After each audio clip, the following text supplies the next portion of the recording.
A lot to discuss about really what all of this means and how an investigation could work here.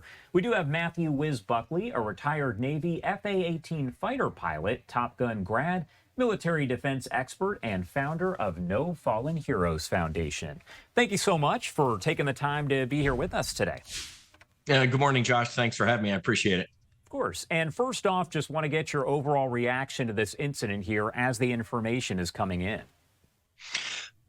Well, Josh, it's interesting that you read that three entities released a joint statement. It would be nice if those same three entities could actually brief together, because this just is an absolute clown car.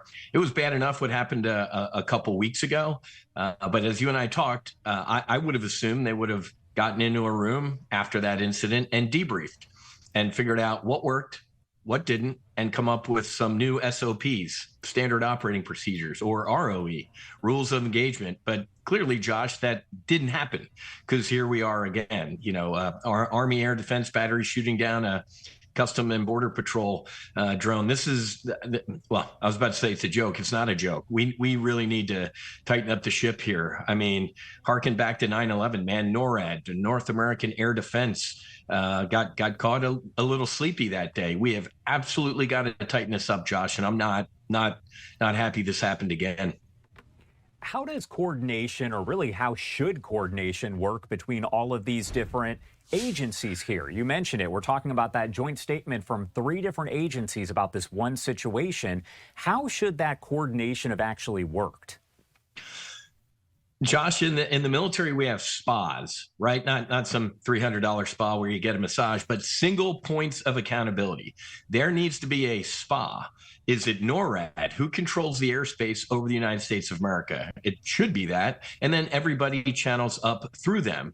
This looks like MPAs, multiple points of accountability, and the left hand not knowing what the right hand is doing. Josh, this is deadly serious. I remember you and I talking last year about what happened on board USS Theodore Roosevelt. We had an F-18 shot down by the USS Gettysburg. So we need to tighten this stuff up, because as we all know, drone warfare is here to stay, and it's only getting worse. We really got to nip this in the bud now before, God forbid, something truly horrific happens that involves human life. That's what I was going to ask. What about safety here? What sort of security issues, safety issues are caused by a situation like this? All the above, man. This is not good. I don't want to scare too many people here, but drone warfare, we saw with Miracle on the Hudson and what Sully had to do when both of his engines were taken out by a flock of birds. What do you think a flock of drones can do to an airliner on final approach or right after takeoff? So we have got to get a handle on this, Josh. And, hopefully there's a lot of things going on behind closed doors. Secretary Duffy at Transportation, obviously Secretary Hegseth.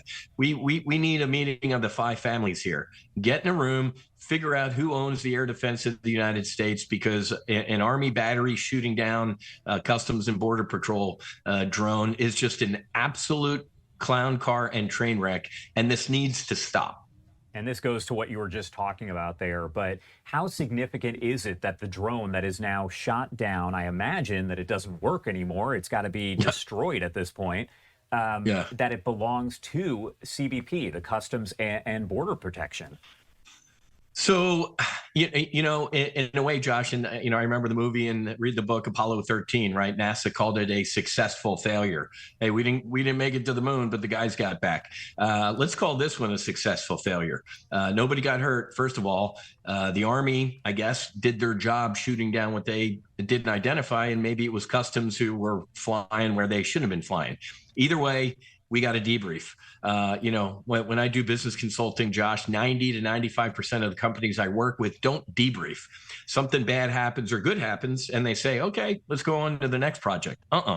As a fighter pilot, 45 minutes after the wheels touch the runway, we get in the room, we pull off the name tags, we pull off the rank, and we hold what we call a nameless and rankless debrief. And we are brutal, man. And we got to figure out how to improve our execution.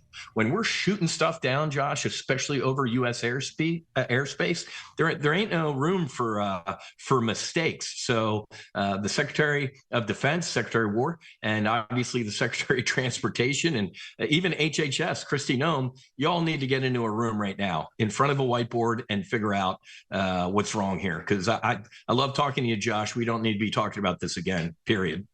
For real, because we just spoke 2 weeks ago when that other El Paso airspace closure happened.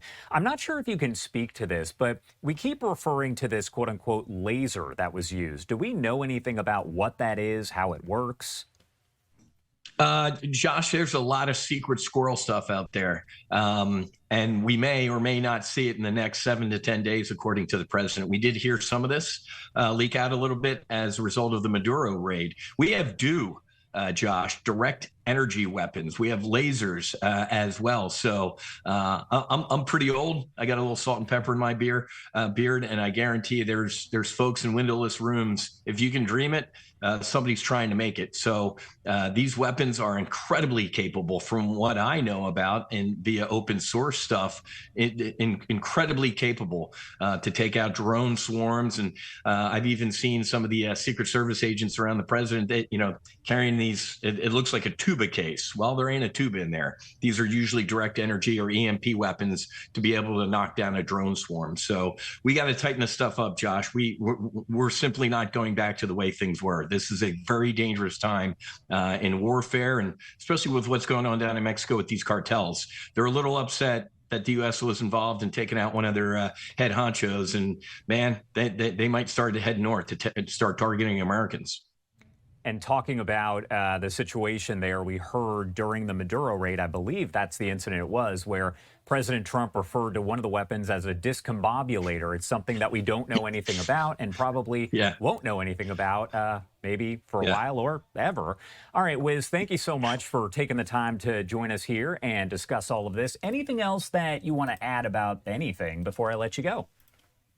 Got to end on a high note, Josh. God bless the young men and women out there on the tip of the spear. I pray things don't come to a head with Iran. I hope both sides find peace, but if we can't, those young men and women are prepared to execute the orders of the president. And I pray to God that everybody comes home safe to their family and friends.